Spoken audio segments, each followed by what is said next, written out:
Thanks for coming, everybody. So here we are. We're over here at this Burns Road Center because the library is getting new air conditioning. Do you know that that library's air conditioning is the original one since 1959? Wow.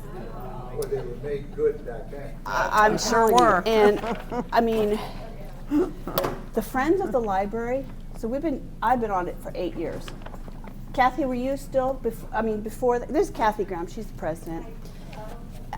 We were going before council saying that air conditioning, like, you got to change it. And they're like, yeah, no. And now it died. So they had that temporary, and now we're getting real ones. So they're over there jackhammering, and we don't want to compete with that. So here we are at Burns Road today. Many of you know me already. Some of you don't. We have a few new people. I'm Shawn Woods. I have 2 companies, the Graceful Living Group and Graceful Living Transitions, and I help seniors transition from the long-time home to communities or smaller homes and right-size your things so that you can free up your time, money, and resources to travel and do other things that are more interesting to you than mowing the grass and doing maintenance.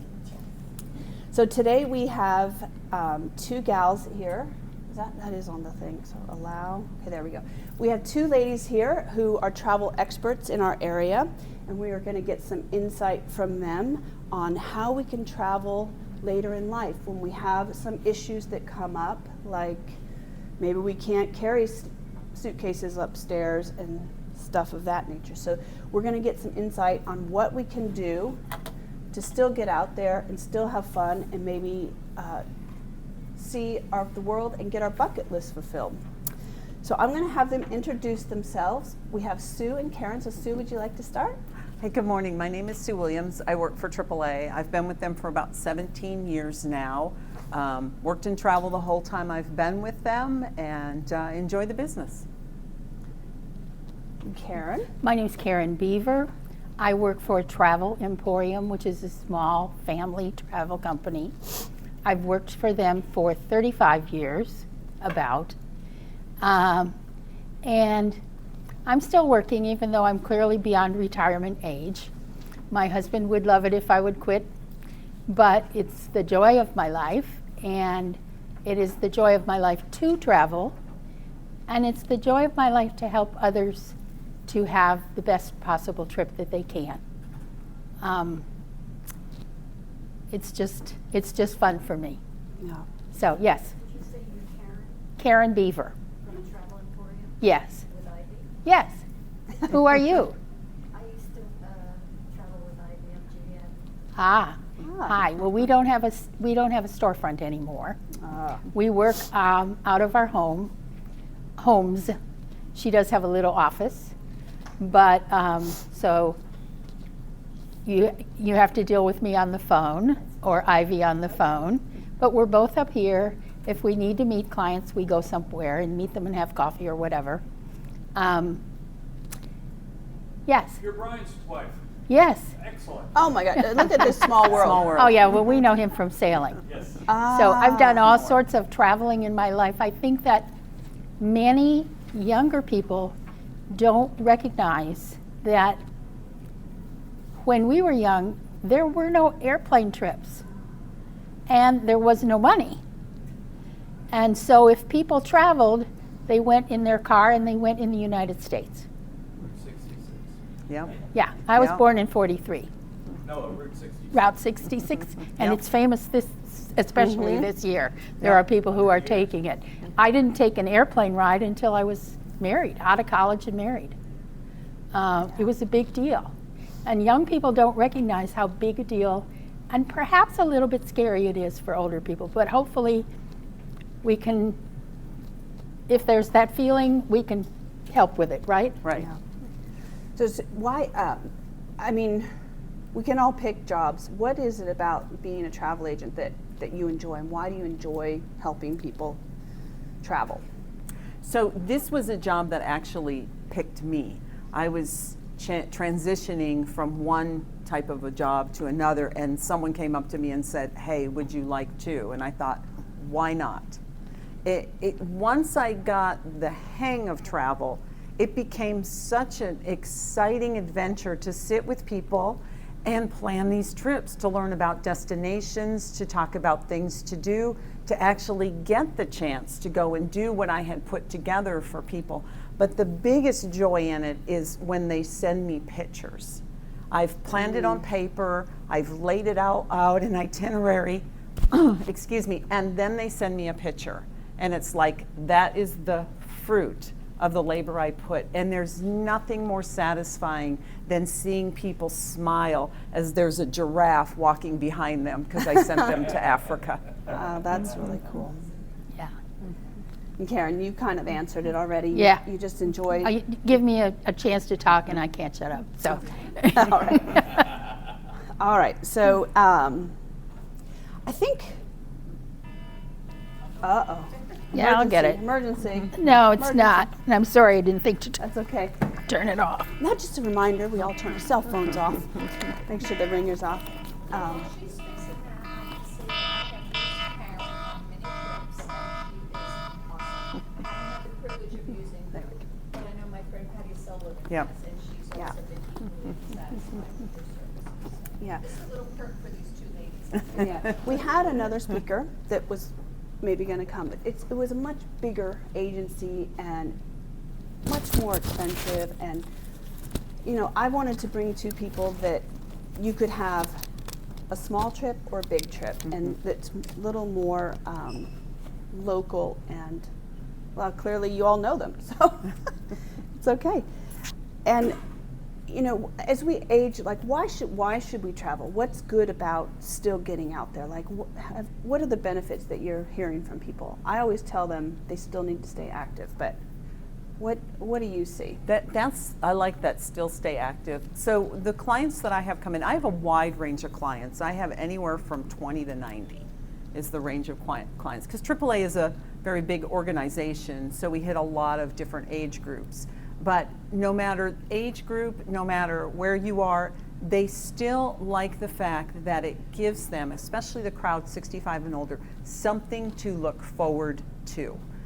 There's something about planning and having an adventure coming up that keeps you healthy, keeps you happy, keeps you vibrant, because you've got, I'm going to go to Nova Scotia in a year, or I'm going to go to Ireland, or something that is on the horizon that you push and walk toward. And that's what travel does for people. It keeps that vitality, it keeps that dream, it keeps that push to press through. And so even at 90, I have people planning trips out a year, and 90, but they still go. That's great. It said it gives me something to look forward to. What about you, Karen? Say the question again. What is it that you see from people? Why, at any age, why travel? Like, what is the benefit to them? I think we should never stop learning. And I think when you travel, whether it's within the United States, to a different community, or to a different country, you see that in many ways we're all the same, and in many ways we're all different, and you can become real comfortable in that world. And you also can see things you've heard of your whole life, whether that's the Grand Canyon or the Eiffel Tower. And you can say, I saw that, and I saw that in person. And it was just as interesting as I expected it to be. Yeah, I like that. So, when people are planning a trip, how far in advance should they plan?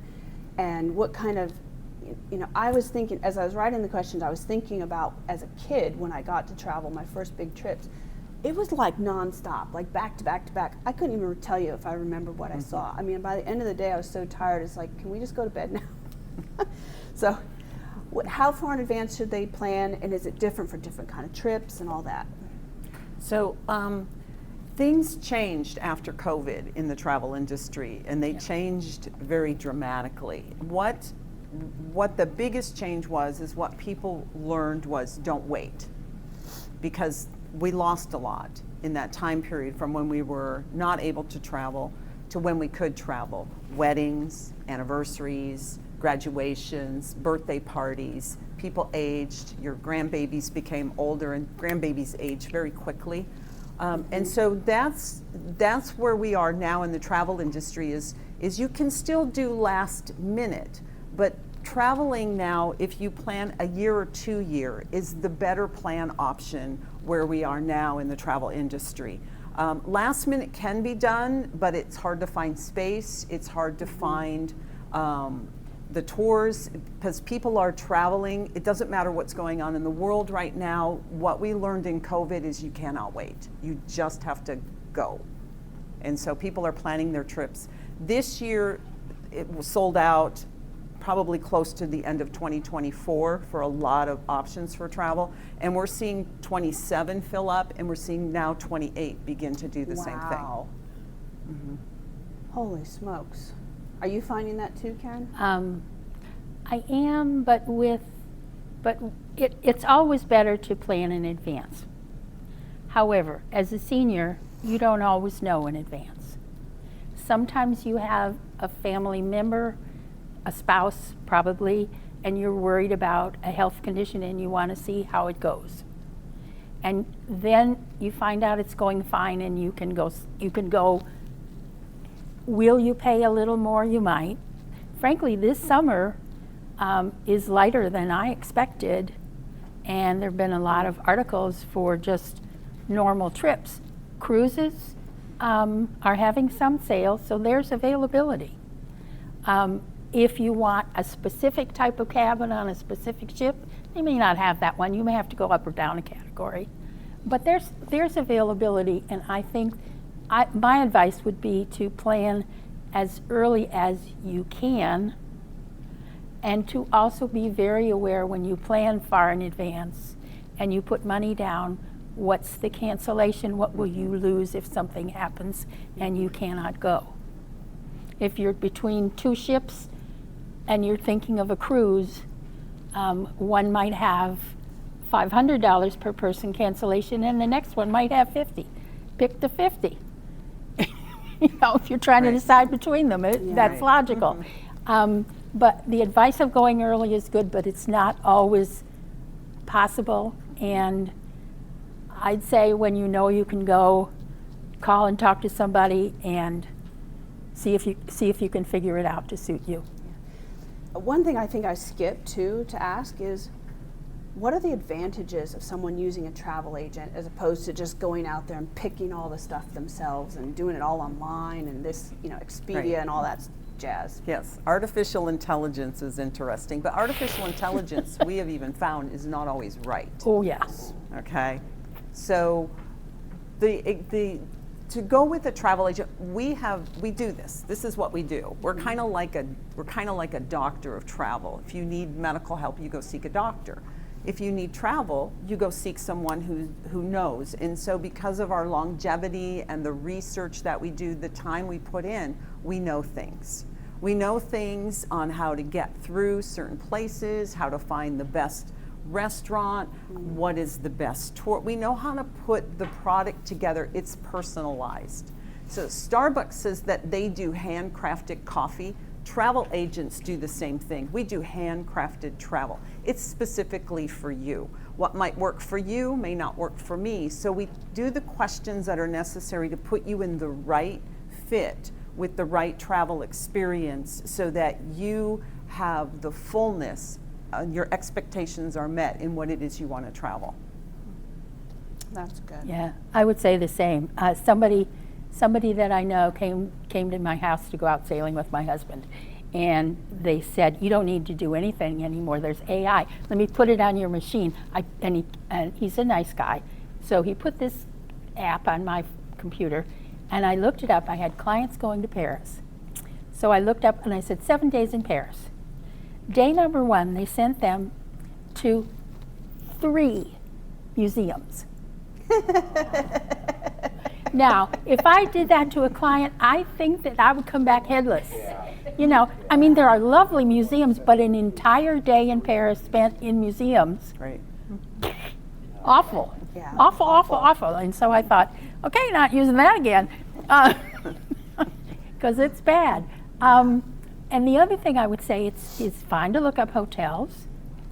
And if you're in a strange city, and I will tell you that I know the cities in Europe better than the cities in the United States. But every one of those hotels says, we're well located. Well, no, they're not.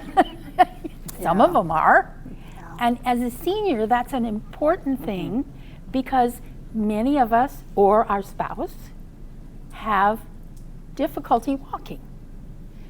It's not, we can maybe walk, but we can't do a lot of distance, or we can't do a lot of stairs, et cetera, et cetera. And so location is even more important the older you are. And it depends on what kinds of things you want to do in the city, where your hotel is. So we need to kind of talk over that as well. Okay, I'm done. Yeah, I think that's good. really good. You know, I just got back from a trip, and a travel agent went on the trip. She's part of our group, and she helped some other people with itineraries. And I just went straight there and straight back, so I was good.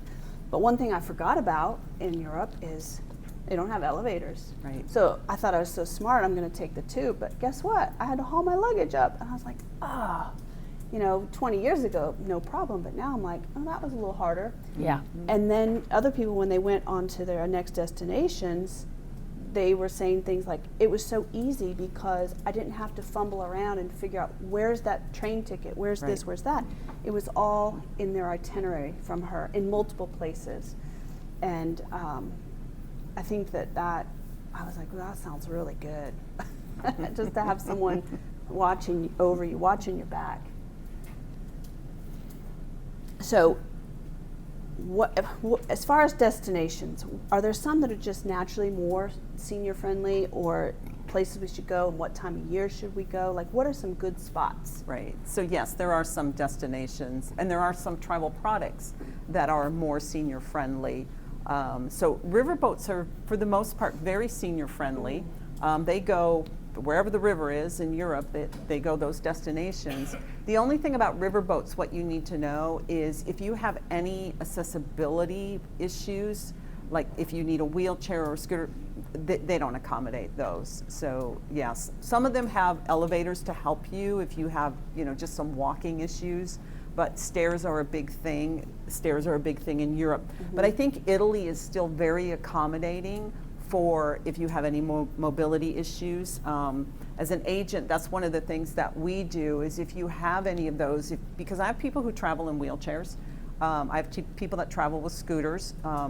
It's just making sure that when it comes to putting you in a city, that we put you in a place, like Kathy said, in the heart of the city where it's less walking for you, but also that where they have elevators. So usually in that case, we look to like American style hotels because they're more accommodating. But Italy is a good destination with mobility. I think England, London is pretty good in it. Ireland, when I went, was very good. France is okay with it. Spain is really, really big, but Madrid was very accommodating for any mobility at all. So America, of course, is very easy because we have the American with Disabilities Act here. So there are destinations.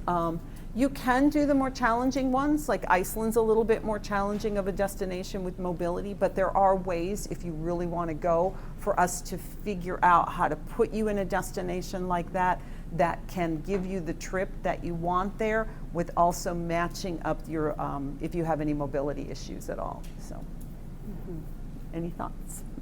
I watched my mother many years ago. She tripped. We were on a cruise ship, and she tripped, and she's probably less old than I am now. It was a cobblestone street, and it was in the middle of changing to a sidewalk. So it was about this much difference where she fell, and she broke her arm and her leg. And she told me later, isn't it wonderful that the room in the cruise ship had the handle on the right-hand side so that I could use the toilet. It was Wow. so bad. She also came to dinner the first night and said, I said, don't you look nice? And she said, yes, you haven't lived till your husband has put on your pantyhose. This is Oh my God. This is the third pair. We ripped the first two. Oh boy. But I watched her go on that. They didn't have, on that ship, they didn't have a way to take her on, and they took her on in the vegetable. They took her across in her wheelchair, because she was unable to walk at that point. Although a couple days later she could. They gave her crutches and she could. But they took her on where they put the vegetables on, which meant there was no railing, and my mother doesn't swim. I watched her go on. Oh man, I never saw a more terrified face in my life. Oh my. I think that if you have everybody above 70 has some mobility issue. Either they can't walk as far as they used to, or for myself, I've had a knee replacement. I used a cane for quite a while before I got it because I thought I could avoid it. That didn't work. And my knee is great. But I have asthma. So when I'm going through an airport, if my plane is late, I cannot run because of the asthma in the suitcase. I can't do it. So I get a wheelchair. And that makes it easy on the plane.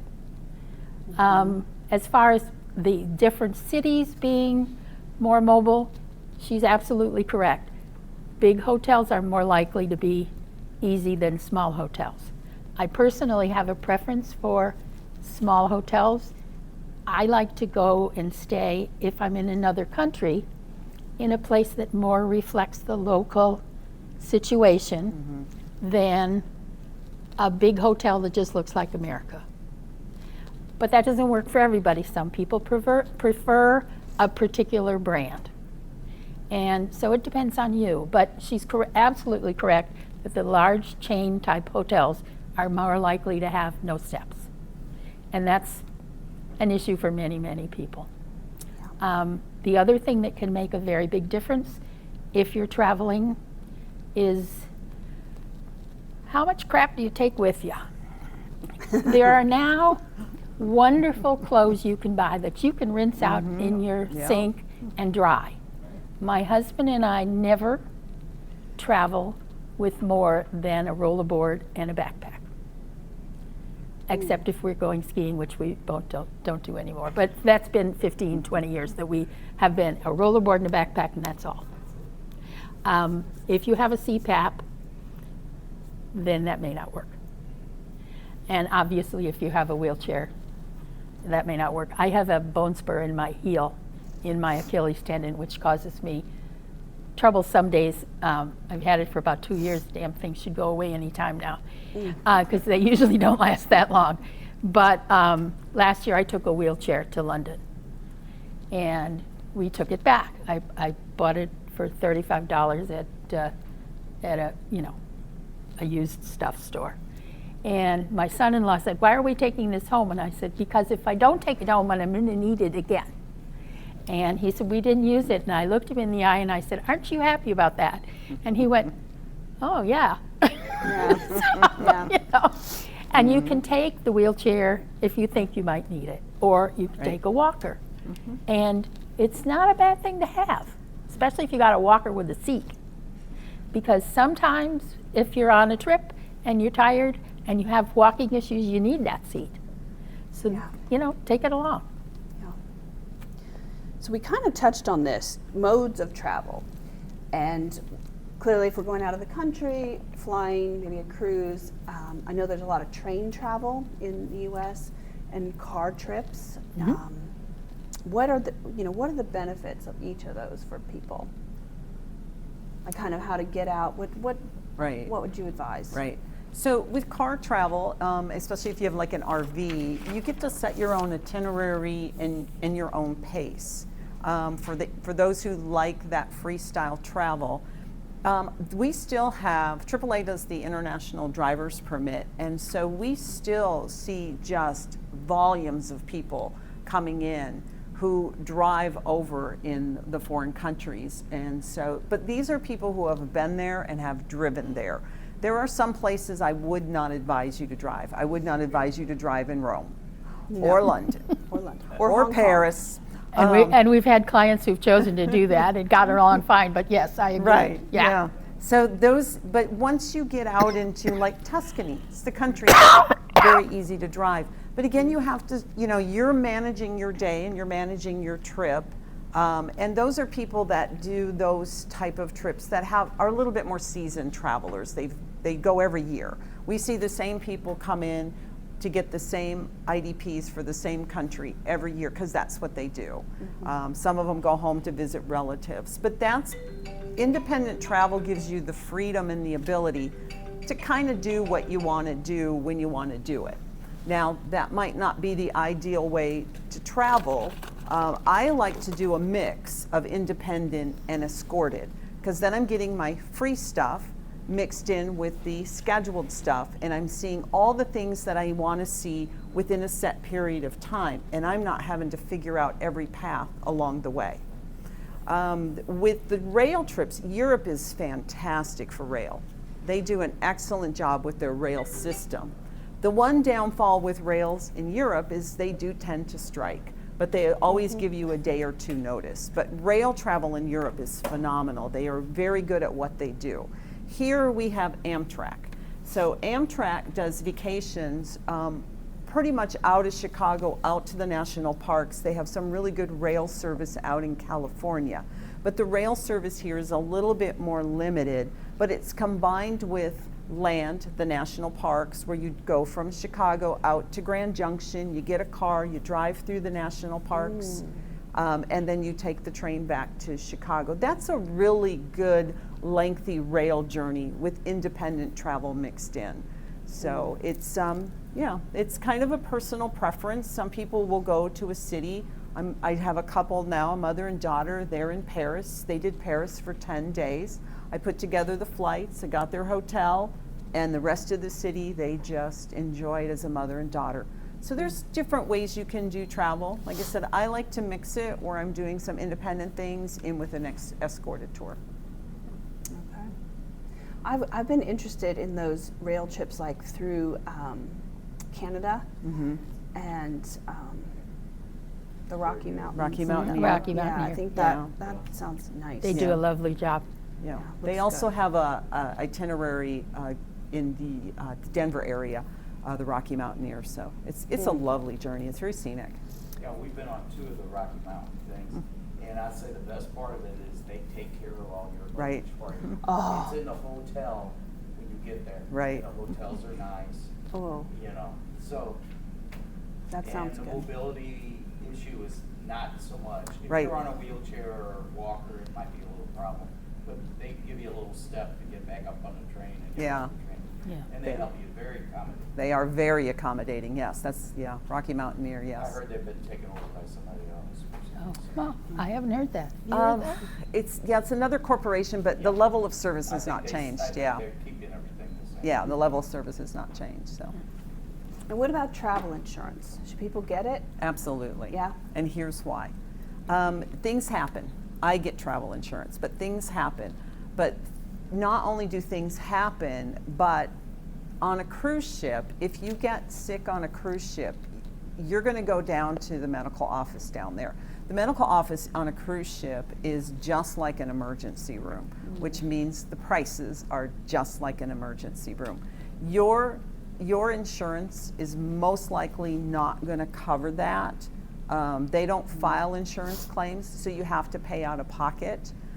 Travel insurance will reimburse you for those. I have 3 clients now who got sick on a ship, and they brought all their receipts into me, and we filed the claim off to the travel insurance company, and they'll be reimbursed in about a couple weeks. But if you book a trip, and this is one of the things with booking trips out early, most of the time deposits can be refundable, but sometimes they're not. But having that travel insurance, so if something should change, ensures you can still plan ahead, yet protect your investment with an insurance policy should something in your health change or something change. I had another client who had a trip planned, was just about ready to go. Somebody broke into their house and destroyed it. And she had to cancel her trip to stay home and deal with the insurance company. That was covered by the travel insurance. So Wow. yes, absolutely. Wow, that's great. We were on a cruise, and a gal that we met before go on the cruise, she was pregnant, like very early, went into labor in the Bahamas. We had to turn the boat around, go back. She was airlifted out and did Right. not have travel insurance. Right. Wow. That's expensive. To get Yeah. airlifted off a boat is probably about $35,000. Travel insurance covers that. Yeah. Yeah. Okay, so yes, get it. Yeah, I agree. Everyone should consider, and we always recommend that they get travel insurance. Clients do not always get it. That's their option to do or not to. Everything she said is correct. Some of my additions would be, there are many ways to get travel insurance. We don't recommend that you go online, because I've actually seen travel insurance for like $20. I'm like, they're never going to pay you. You're just throwing that money away. You should get travel insurance. You should get it with a good provider. We sell only one at our office, and I always, when clients are going on a cruise, compare the cost of the travel insurance with the cruise line and what it covers to the cost of the travel insurance that we have.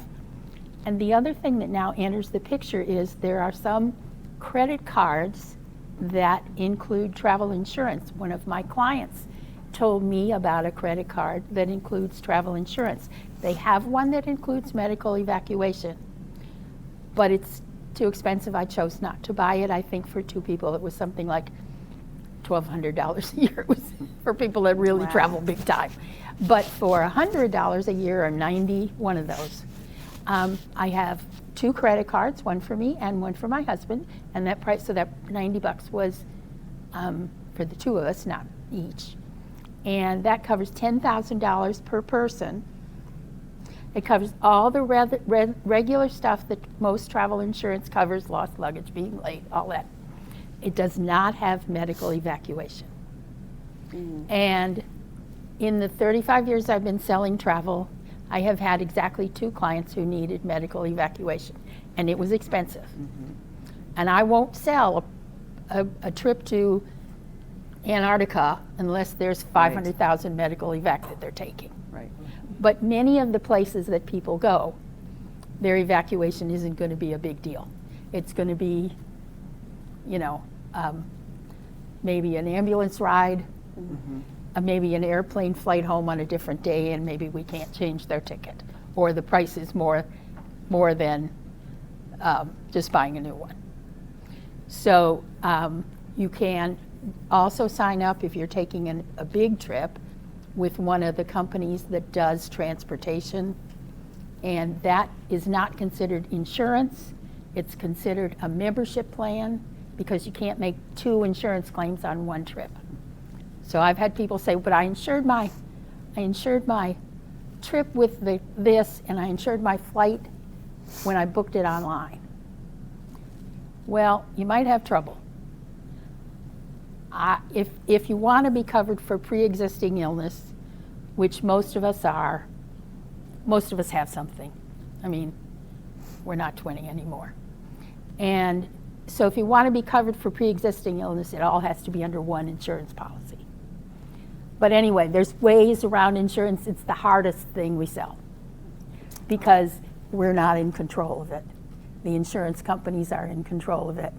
But we at least understand and can warn you about the options. But yes, for anybody that's going, I always recommend insurance, and I always talk to them about, do you have it? Some Amex cards have insurance already on them. You just need to know what's in that insurance. So I don't want anybody to spend extra money if they're already covered through some other mechanism, because trips cost enough already. Right. You know, but yes, I always recommend insurance. Okay, so before we go, there's a lot of documents and things we have to get. Yes. And I know, like for the UK, you go online, you do your thing, and now it was so easy. You just come, you have your passport, you put on the glass. I mean, it took me less than 5 minutes. It's like, boom, right straight through. And so what are the things, like, you know, I figure you gotta have a passport, we gotta have, you know, proof of whatever. So what do people need to have in order to get Right. on a trip? So you do have to have a passport. The U.S. government likes your passport to be valid 6 months after your return date. That's a U.S. government rule. And so we go by that rule because we don't want you to have any issues. It's not going to be the issues coming back in per se, it's going to be the issues going out because they're going to stop you at the airport. And that's a U.S. government rule. Some countries only want your passport valid for 3 months or want it valid the whole time you're there. But it's better to go by the U.S. government rule so that you don't have those issues at the airport. It's also important to know in this day and age, biometrics is really big at the airport now, and I love it.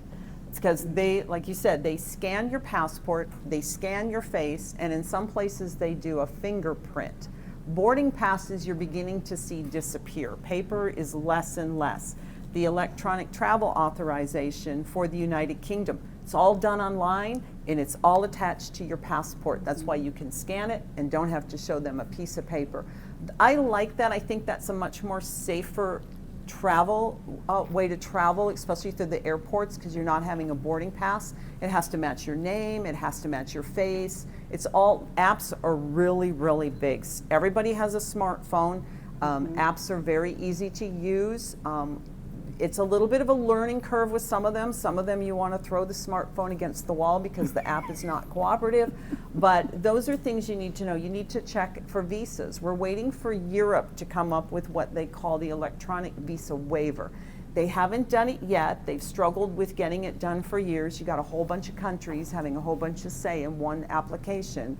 But that's where the fingerprinting now has come in. But you are going to go through some airports and they're not going to ask you for a boarding pass. You are going to scan either that passport or that driver's license. You're going to do that maybe the fingerprint, and they're going to facial scan you. So booking your travel in the right name is very important because of the advancement with biometrics. But I think it's a great safety feature. Yeah. I'm a belt and suspenders kind of girl. I understand that everything can go on your phone. My phone is not so trustworthy, and it's the same exact age as my husband's. And I take a paper copy of everything. Mm-hmm. And I recommend, I've had clients come back and tell me about issues when their phone wasn't working and they were panicking and they didn't take their paper copy. I like to have the paper copy of everything. I think that's a good idea. Have an Europe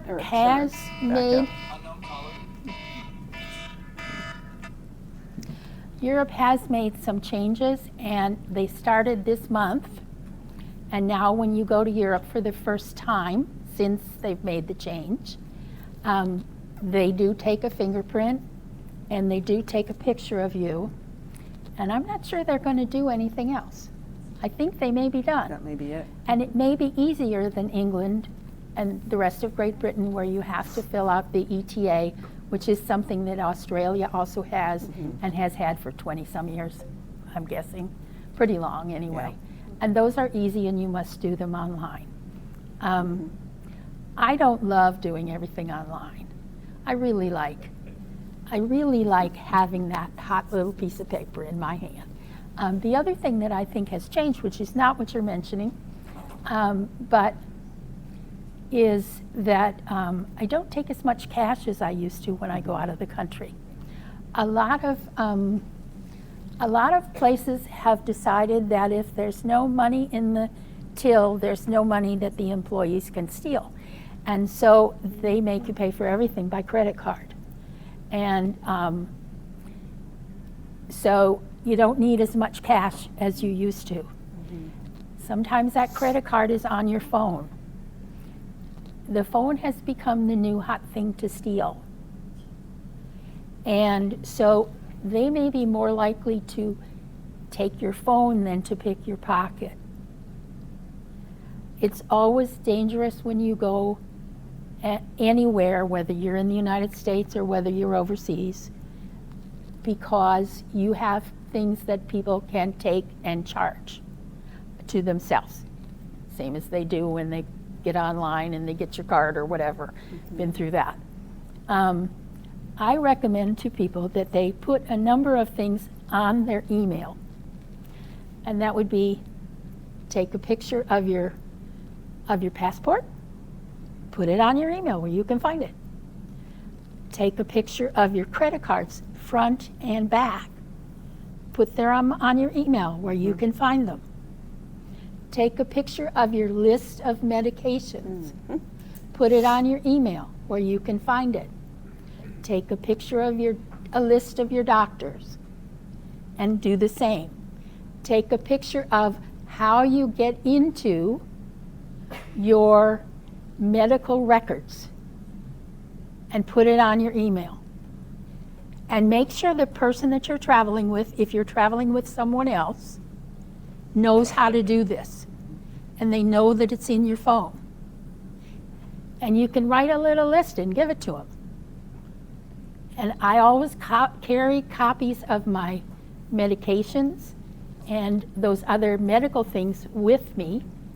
And most medical things now, even though I don't like it, have places they want you to sign in all the time. Yeah. I don't do it, but I have them in case I'm traveling. I have them written down so that if something happens to me, the doctor can look up what has happened in the past and know what he's dealing with.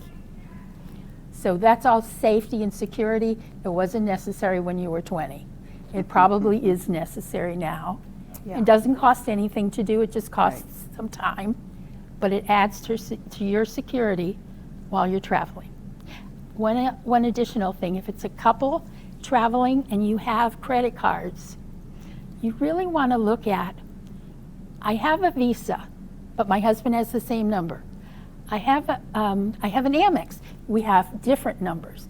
And I have, oh shoot, what's the other one? I can't think of it. MasterCard. And we both have the same number. Then the smart thing to do, if one person gets their pocket picks, is to have one person carry the MasterCard and leave their MasterCard, the other one leave their MasterCard at home, and one person carry the Visa, and that person leaves their Visa at home.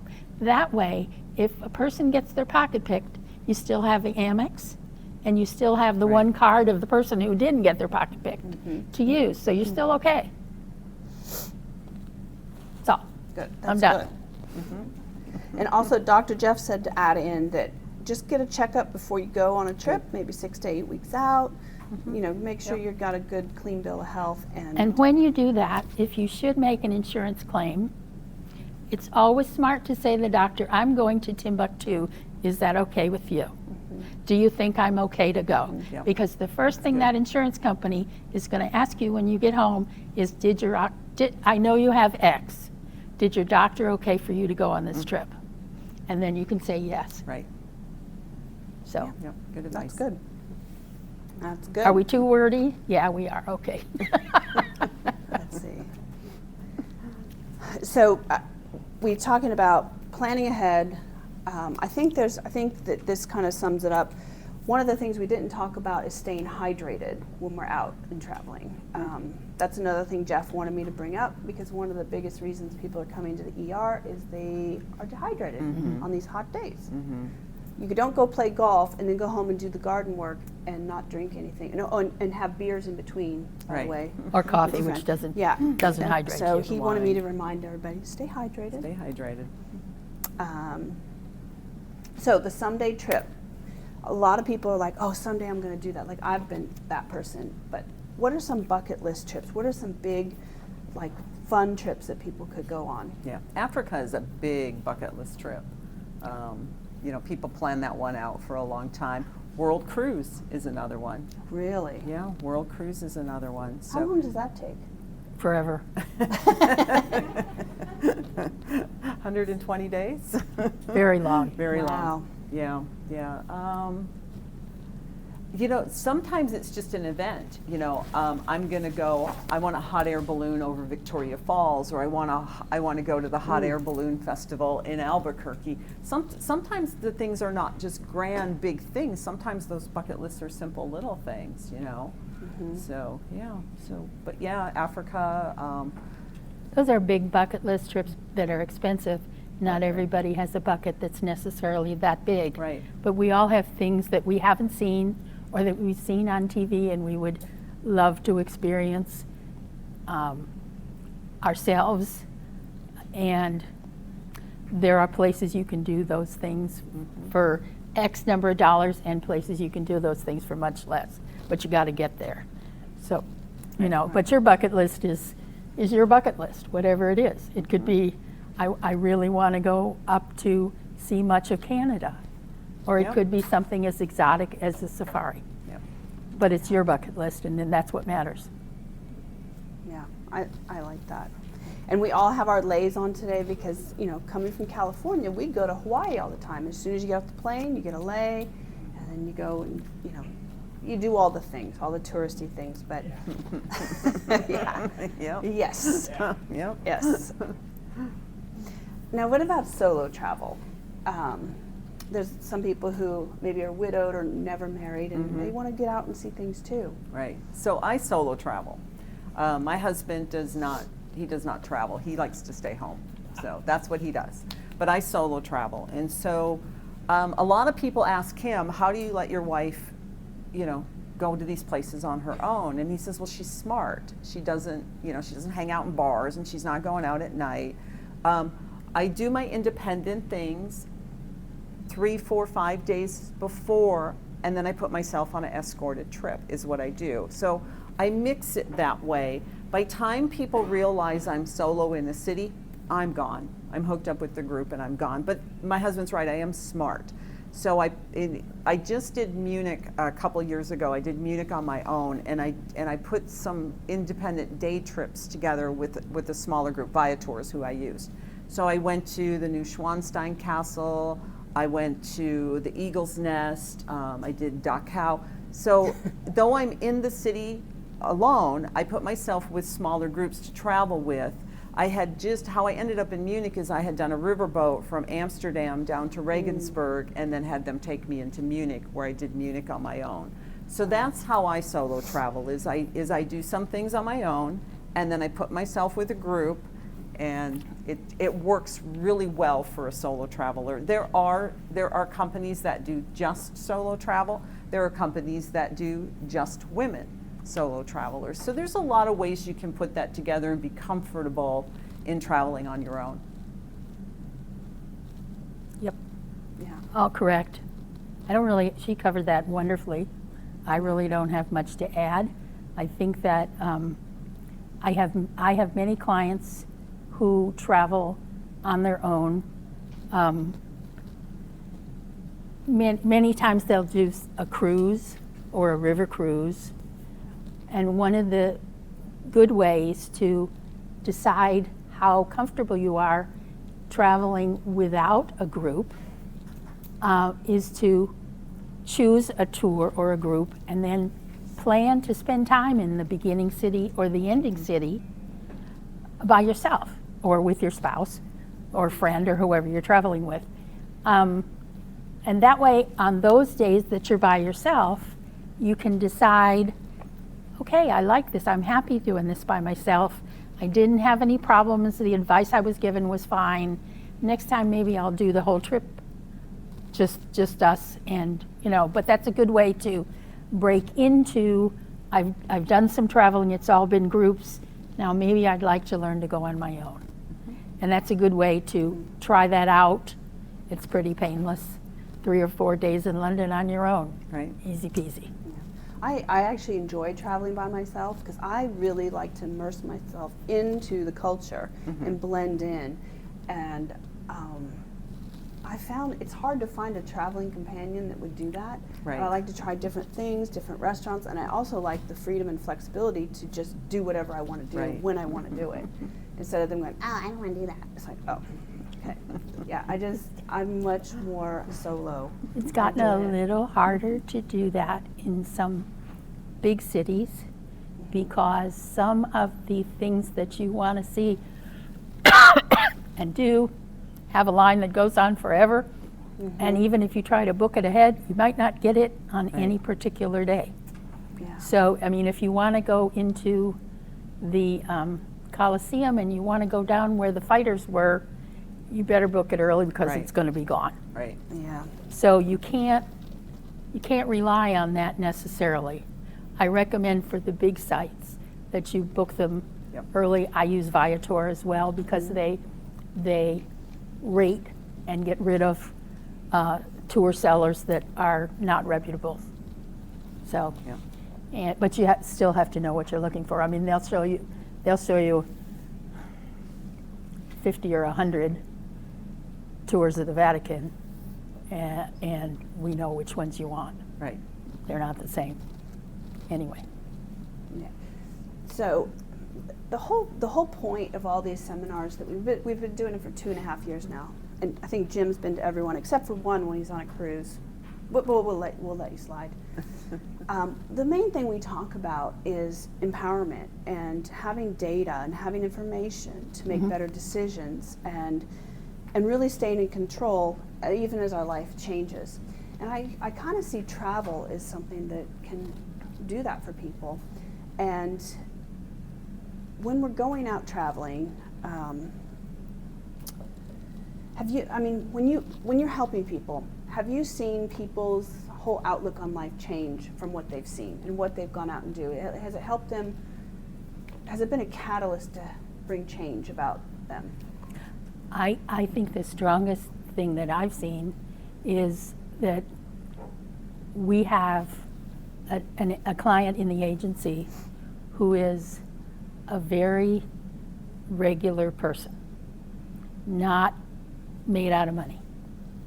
And she and her husband save all year hard, and they take one spectacular trip a year. I will tell you that you don't save that hard unless it really means a lot to you. Right. And it clearly does. And I feel the same about travel myself. It's my great joy, and I can understand why she's doing this. I think it lets you see what really is going on out there, because Yeah. we all, well, not us so much, but the generations coming up behind us live on the cell phone and they Yes. live on the social media. That's not reality. Neither is the nightly news. That's not reality anymore. Correct. And so travel gets to take you out of what you're seeing and takes you into a different culture, a different environment, where you really get to see who the people are, what the culture is like, and what's really going on over there. I just had the 3 guys, they just came back from Istanbul. People are scared to go to Istanbul right now. They didn't have a problem. One of I them love was in a Istanbul. scooter, wheelchair scooter. Didn't have a problem. Went into the Blue Mosque. They helped him get in. They helped him come out. Not a problem. So that's what travel does, is it takes you out of the misconception about what's really going on in the world and lets you get heart to heart with the people. Takes the politics out of it. Now it's I just agree us. with that 100%. I've been to Istanbul 5 times. I love Istanbul. The first time I was there, I had heard all about, my dad was in World War II, so I had heard all about the Turks being ferocious fighters. And I went into Topkapi Palace and saw a gentleman go and sit down on a bench and open his sandwich, open his lunchbox. And 3 cats came and sat. There's lots of cats in Istanbul, and there's lots of cats in Topkapi. 3 cats sat down in front of him, and he broke his little sandwich up and gave pieces to the cats. And I thought, well, there goes that thought. There, you know, not all ferocious. Yeah. That's as kind as I would ever see, you know, feeding stray cats. Right. And so that illusion was totally dissipated. Other illusions, maybe not so much. Some of them still stand. I took a terrific trip to India. My husband would not go. He said, there's beggars everywhere. I don't want to go. I said, okay, well, I'm going to ask Judy, my sister-in-law. She said, yes. And we took a wonderful trip to India, where we had our own car with a driver and a guide, and it was cheap, and it's still cheap, and it's wonderful. Were there beggars everywhere? No. I said at the end of the trip to her, how many beggars have you seen? And she said, I don't think I saw a dozen. Now, we have a guide. He's going, like this to people and they're listening. And I said to her, I'm not sure, I might have seen a dozen. And sometimes we were in a car and they were on the street. But they were not everywhere. And it's a very, the stuff you want to see is not in the cities. It's out, it's old forts and stuff, Right, and they're not right. in the middle of town. So it's not a place to go on your own, but it's a wonderful place to see. And going there with a private driver and a private car Right. is still not expensive. I did a trip for somebody last year for a woman who, her husband is in a nursing home, and so he was not going, but she was going with her son and her grandson. And we started with an itinerary, and she said, you know, we could spend more time. And I said, lots of people go to Rathenbohr to see the tigers. So we added Rathenbohr, and she wanted to see Varanasi, which is where the bodies float down. And it's a religious city. She's a very religious woman, and actually a deacon in her church. And so she's interested in many religions, not just her own. And so this was a great trip, and it was very modestly priced, especially for the service. She did Right. not need, if you want fancy hotels, it would not have been modestly priced. But they were happy with 4 stars.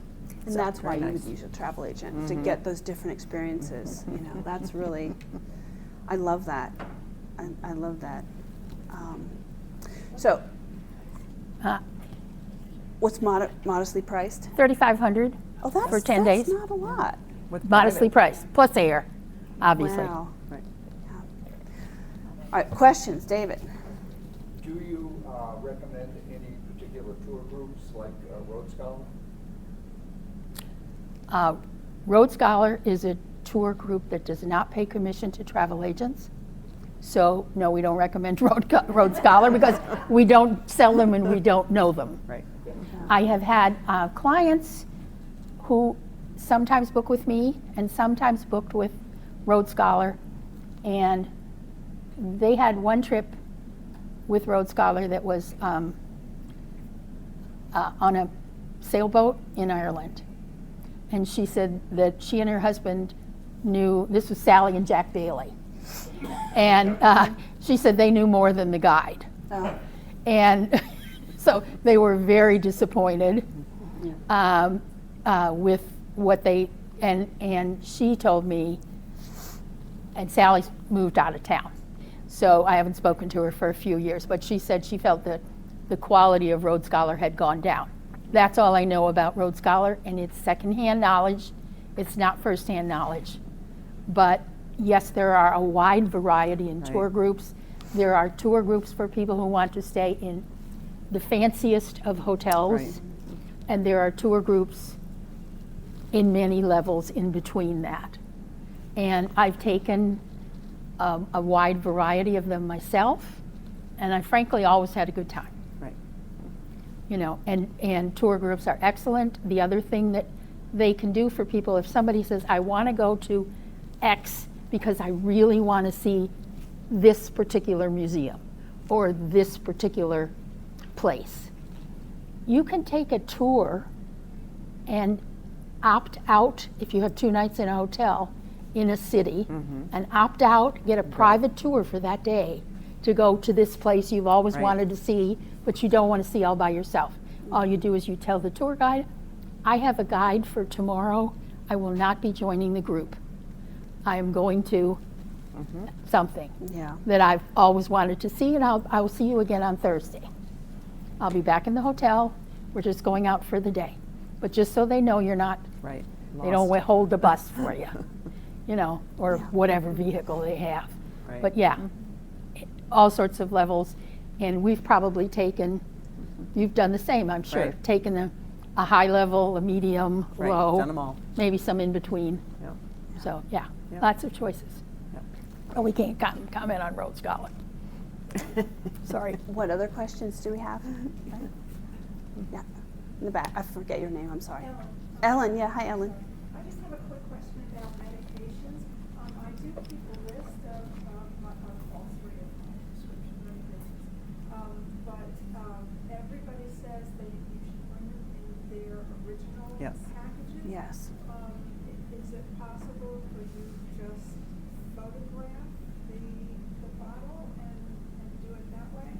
Did everyone hear her question about medications? Should they come in their original packaging, or can you photograph it? So that's a requirement of the country you're traveling to, and it is a requirement that they are in the prescription bottle, because they can match the pill to the information on the bottle. So the countries want them in the prescription bottle that they come in.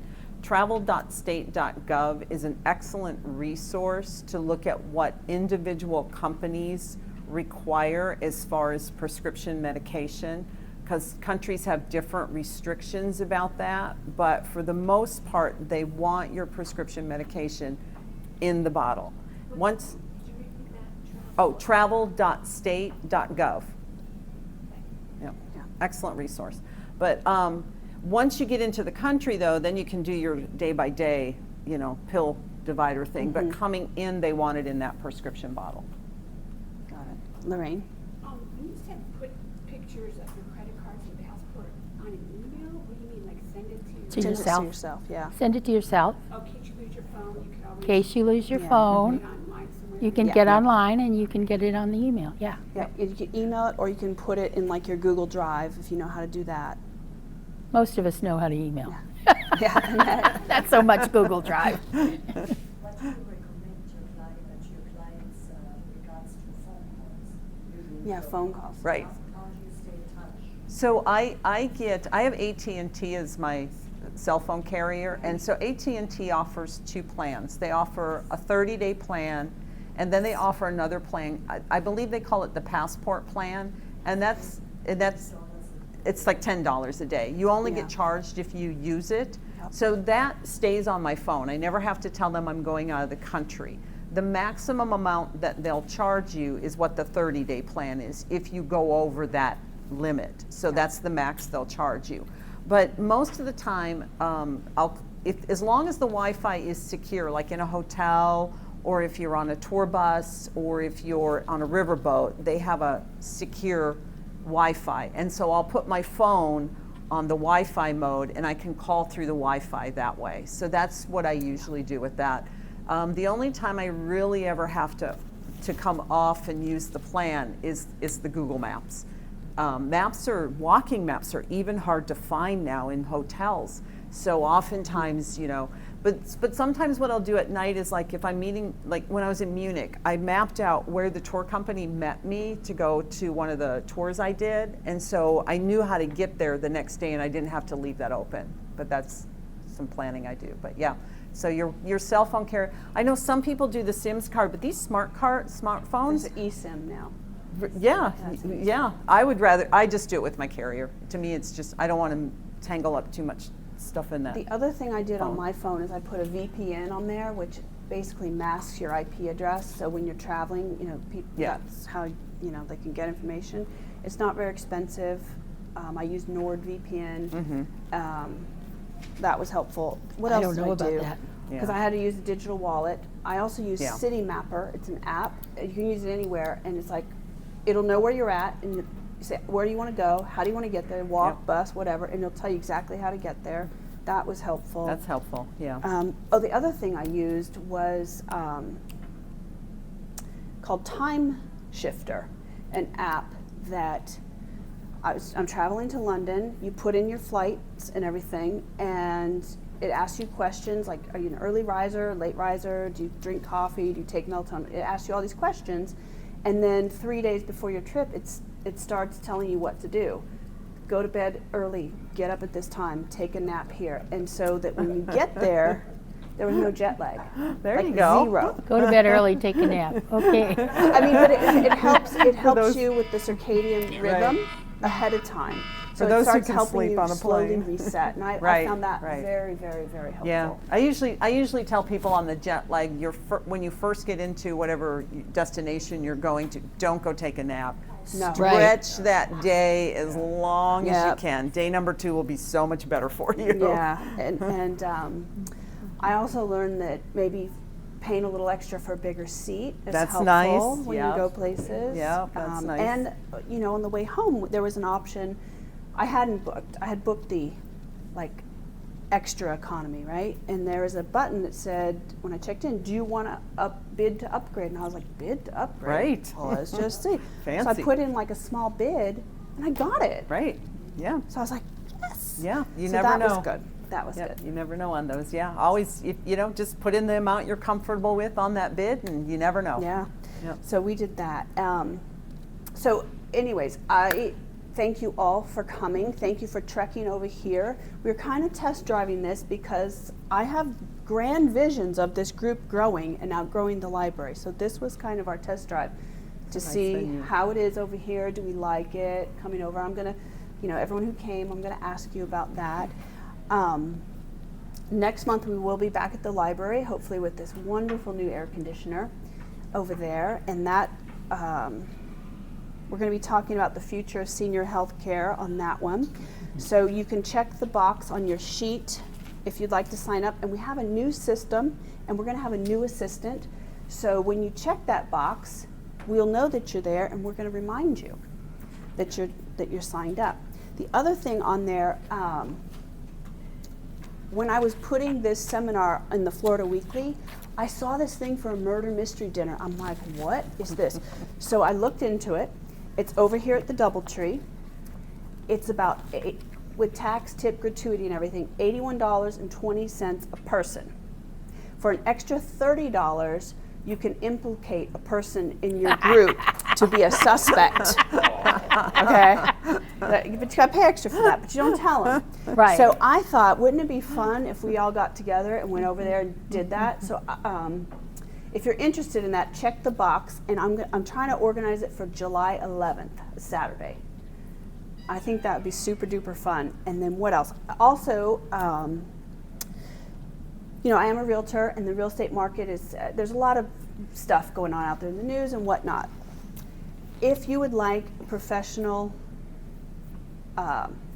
price analysis of your home in today's market, it's good for insurance, it's good for a lot of reasons, just to know what your home is worth. And don't look at Zillow because it has no idea.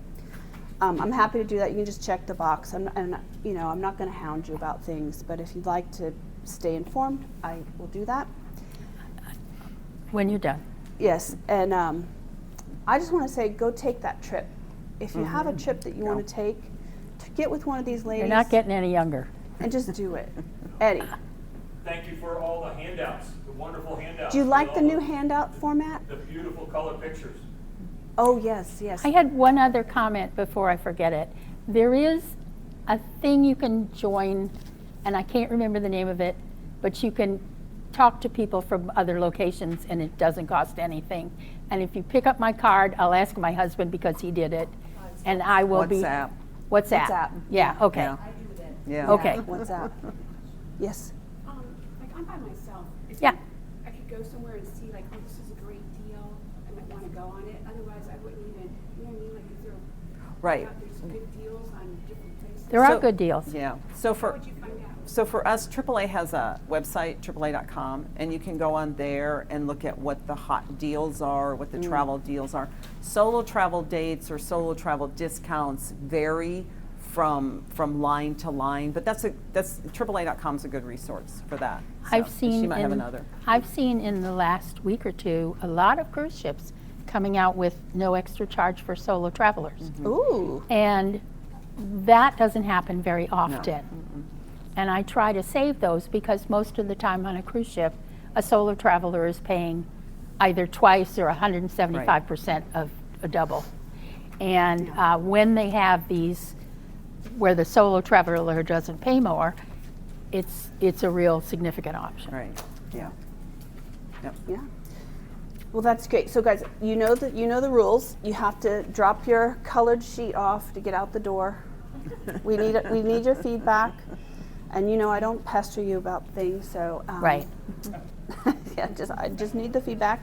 Kathy, Karen, what is the credit card that you said you can It's a Chase. It's in here. Is it It's a Sapphire? Chase Sapphire Preferred. And it's a little hard to find all the options on, I've sold this a lot. I have a lot of clients taking this.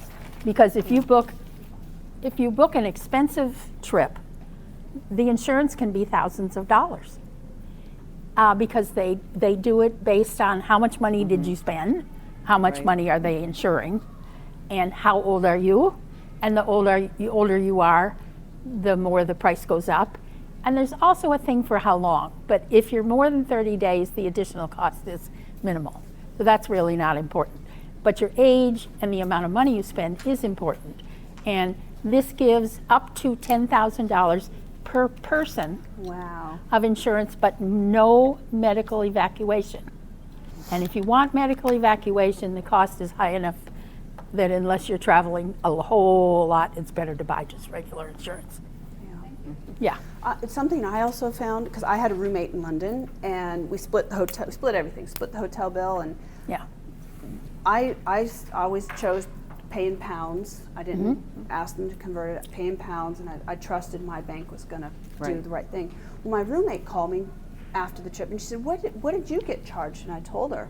And she's like, oh, hers was like $300 or $400 more. Wow. Because her credit card that she used, Charged a I said, fee. did you pay in pounds? Well, I don't know. She didn't remember. And so it got lost in translation, and she ended up paying a whole lot more for that. Foreign transaction fees Foreign on that credit transaction. card. And all Right. of that Yeah. too. So double Yeah. check your cards, Yep. and if we do it smartly, we can save that money. I mean, $300 or $400, that she could have done a lot more with that. Right. Correct. Dang. I think one of the things that's amazed me lately, we didn't bring it up, but people say, well, this group trip is so expensive. People do not understand. Now, there are many museums now that are charging $30 and $40 to get in. Yeah. Woo! I mean, since COVID, they've Yeah. ramped up with a lot of that stuff. So it's a factor. It's Yeah. become a factor in considering where to go. Where all do you want to see? Because if you're going every day to an expensive museum, it does add up at the Right. end of the trip. And I think the whole moral of this story is we need to talk to an expert, because you might be able to do something you didn't think you could, because they know more about it than we do. So that's, And we both like it. yes. So, and I think they're very nice ladies, and they're going to get you on a good trip. So thank you. Thank you Well, all thank so you. much. Thank you for having us.